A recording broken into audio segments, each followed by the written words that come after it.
Assalamualaikum warahmatullahi wabarakatuh. Yang terhormat dosen pengampu mata kuliah Komputer dan Masyarakat, Bapak Heri Dika MKom. Di sini saya akan menjelaskan tentang UU ITE nomor 11 tahun 2008. Adapun isi dari UU ITE yaitu asas dan tujuan, nama domain HKI, perlindungan hak pribadi, informasi dokumen dan tanda tangan elektronik, perbuatan yang dilarang, peran pemerintah dan peran masyarakat, penyelenggaraan sertifikasi elektronik dan sistem elektronik, penyidikan, transaksi elektronik, penyelesaian sengketa, dan ketentuan pidana. Adapun alasan diperlukannya UU ITE. Yang pertama, pembangunan nasional. Suatu proses yang berkelanjutan yang harus senantiasa tanggap terhadap berbagai dinamika yang terjadi di masyarakat. Yang kedua, globalisasi informasi. Telah menempatkan Indonesia sebagai bagian dari masyarakat informasi dunia, sehingga mengharuskan dibentuknya pengaturan mengenai pengelolaan ITE di tingkat nasional, sehingga pembangunan TI dapat dilakukan secara optimal, merata dan menyebar ke seluruh lapisan masyarakat guna mencerdaskan kehidupan bangsa. Yang ketiga, perkembangan dan kemajuan TI yang demikian pesat telah menyebabkan perubahan kegiatan kehidupan manusia dalam berbagai bidang, yang secara langsung telah memengaruhi lahirnya bentuk-bentuk perbuatan hukum baru.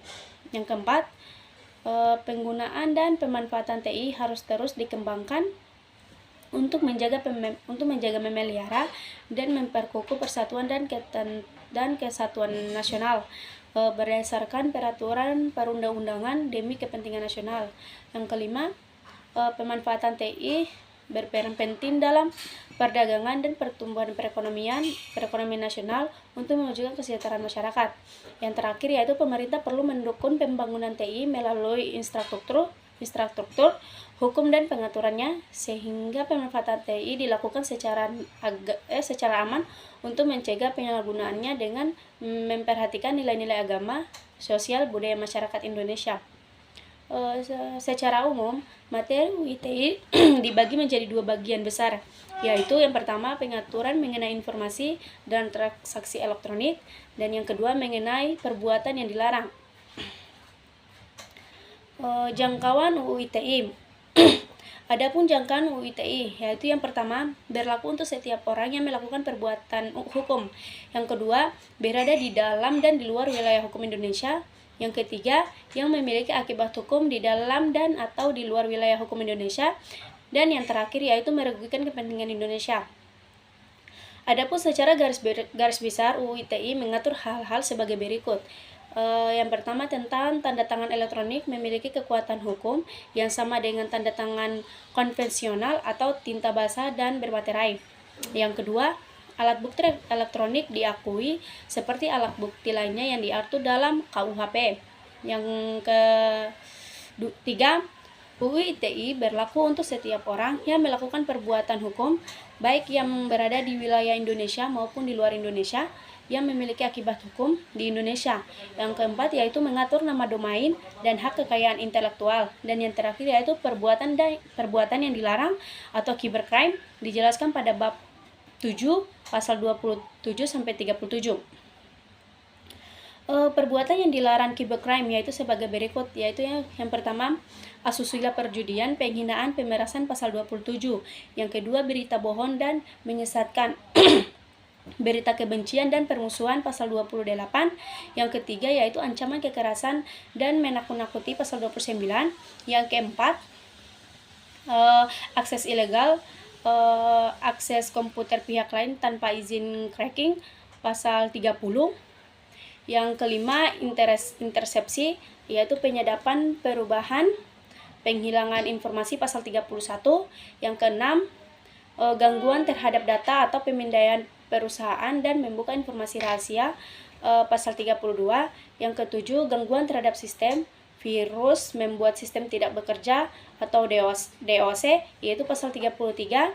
Yang kedelapan, penyalahgunaan alat dan perangkat pasal 34. Dan yang terakhir, menjadikan seolah dokumen otentik atau phishing pasal 35. Di sini terdapat asas dan tujuan UU ITE, yaitu pemanfaatan TI dan transaksi elektronik dilaksanakan berdasarkan asas yang pertama, kepastian hukum, yang kedua manfaat, yang ketiga kehati-hatian, yang keempat iktikat baik, dan kebebasan memilih teknologi, dan yang terakhir yaitu netral teknologi. Tanda tangan elektronik. Tanda tangan yang terdiri atas informasi elektronik yang diletakkan terosesial atau terkait dengan informasi elektronik lainnya yang digunakan sebagai alat verifikasi dan autentikasi. Tanda tangan elektronik memiliki kekuatan hukum dan akibat hukum yang sah selama memenuhi persyaratan sebagai berikut. Yang pertama, data pembuatan tanda tangan elektronik terkait hanya kepada penandatangan. Yang kedua, data pembuatan tanda tangan elektronik pada saat proses penandatanganan elektronik hanya berada dalam kuasa penandatangan. Yang ketiga, segala perubahan terhadap tanda tangan elektronik yang terjadi setelah waktu penandatanganan dapat diketahui. Yang keempat, segala perubahan terhadap informasi elektronik yang terkait dengan tanda tangan elektronik disebut setelah waktu penandatanganan dapat diketahui. Yang kelima, terdapat cara tertentu yang dipakai untuk mengidentifikasi siapa penandatanganan. Dan yang keenam, terdapat cara tertentu untuk mewujudkan bahwa penandatangan telah memberikan persetujuan terhadap informasi elektronik yang terkait.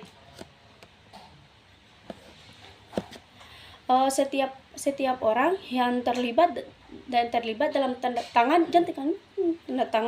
elektronik berkewajiban memberikan pengamanan atas tanda tangan elektronik yang digunakannya. Pengamanan tanda tangan elektronik sekurang-kurangnya meliputi: A. Sistem tidak dapat diakses oleh orang lain yang tidak berhak. B. Penandatangan harus menerapkan prinsip kehati-hatian untuk menghindari penggunaan secara tidak sah terhadap data terkait pembuatan tanda tangan elektronik. C.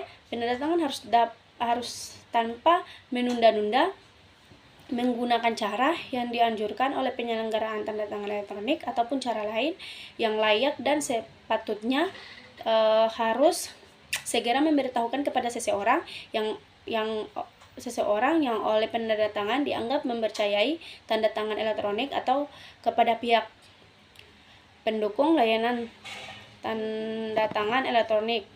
Jika 1. Penandatangan mengetahui bahwa data pembuatan tanda tangan elektronik telah dibobol, atau 2. Keadaan yang diketahui oleh penandatangan dapat menimbulkan risiko yang berarti. Kemungkinan akibat bobolnya data pembuatan tanda tangan elektronik membuat tanda tangan elektronik dalam hal sertifikat elektronik digunakan untuk mendukung tanda tangan elektronik. Penandatangan harus memastikan kebenaran dan keutuhan semua informasi yang terkait dengan sertifikat elektronik tersebut. Yang terakhir yaitu setiap orang yang melakukan pelanggaran bertanggung jawab atas segala kerugian dan konsekuensi hukum yang timbul. Adapun nama-nama domain hak kekayaan intelektual dan perlindungan hak pribadi. Yang pertama, setiap penyelenggaraan negara, orang, badan usaha, atau masyarakat berhak memiliki nama domain berdasarkan prinsip pendaftaran pertama. Yang kedua, memiliki dan pengguna nama domain harus didasarkan pada iktikat baik, tidak melanggar prinsip persaingan usaha secara sehat, dan tidak melanggar hak orang lain.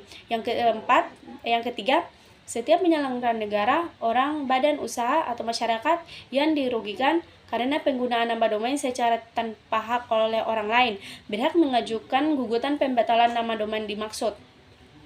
Yang keempat,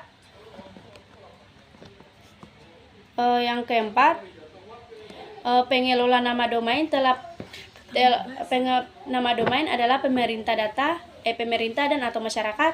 Yang kelima, dalam hal yang terjadi perselisihan pengelolaan nama domain oleh masyarakat, pemerintah berhak mengambil alih sementara pengelolaan nama domain yang diperselisihkan. Yang keenam, pengelola nama domain yang berada di luar wilayah Indonesia dan nama domain yang diregistrasinya diakui keberadaannya sepanjang tidak bertentangan dengan peraturan perundang-undangan. Yang ketujuh, kecuali ditentukan lain oleh peraturan perundang-undangan, penggangguan sistem informasi melalui media elektronik yang menyangkut data pribadi seseorang harus dilakukan atas persetujuan orang lain yang bersangkutan. Yang kedelapan, setiap orang yang dilanggar haknya dapat mengajukan gugatan atas kerugian yang ditimbulkan. Bab 7, perbuatan yang dilarang, pasal 27. Setiap orang dengan sengaja dan tanpa hak mendistribusikan dan atau mentransmisikan data atau membuat dapat diaksesnya informasi elektronik atau dokumen elektronik. Yang pertama yaitu memiliki muatan yang melanggar kesusilaan, yang kedua memiliki muatan perjudian, yang ketiga memiliki muatan penghinaan dan atau pencemaran nama baik, yang keempat memiliki muatan pemerasan dan atau pengancaman. Pasal 28 yang pertama yaitu setiap orang dan sengaja tanpa hak menyebarkan berita bohong dan menyesatkan yang mengakibatkan kerugian konsumen dalam transaksi elektronik. Yang kedua, setiap orang dengan sengaja tanpa hak menyebarkan informasi yang ditujukan untuk menimbulkan rasa kebencian atau permusuhan individuan atau kelompok masyarakat tertentu berdasarkan atas sara. Pasal 29. Setiap orang dengan sengaja dan tanpa sengaja mengirimkan informasi elektronik atau dokumen elektronik yang berisi ancaman kekerasan atau menakut-nakuti yang ditujukan secara pribadi. Pasal 30, setiap orang dengan sengaja dan tanpa hak atau melawan hukum mengakses komputer atau sistem elektronik dengan cara apapun. Yang pertama yaitu milik orang lain, maksimal 6 tahun dan maksimal Rp 600 juta. Yang kedua, dengan tujuan untuk memperoleh informasi elektronik atau dokumen elektronik 7 tahun sampai dengan dan 700 juta. Yang ketiga, dengan melanggar, menerobos, melampaui atau menjobol sistem pengamanan 8 tahun dan 800 juta. Contoh-contoh korban UU ITE. Korban Facebook. Yang pertama yaitu Johanian.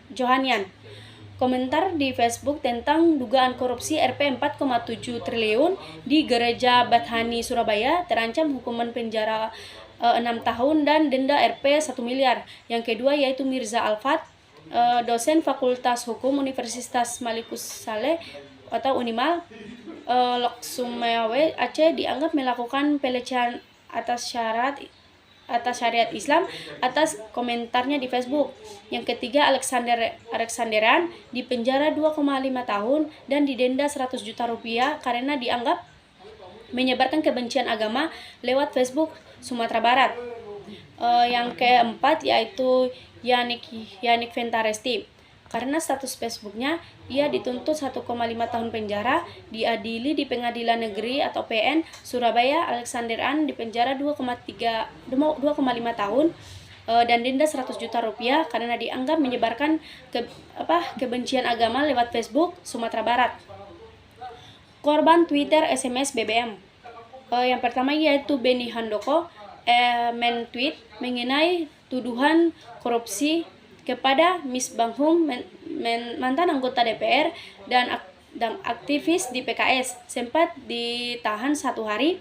Kasus sedang berjalan. Yang kedua yaitu Muhammad Fajriska Mirza, yaitu men-tweet tentang dugaan suap Jamwas Marwan Effendi, ancaman 8 tahun penjara.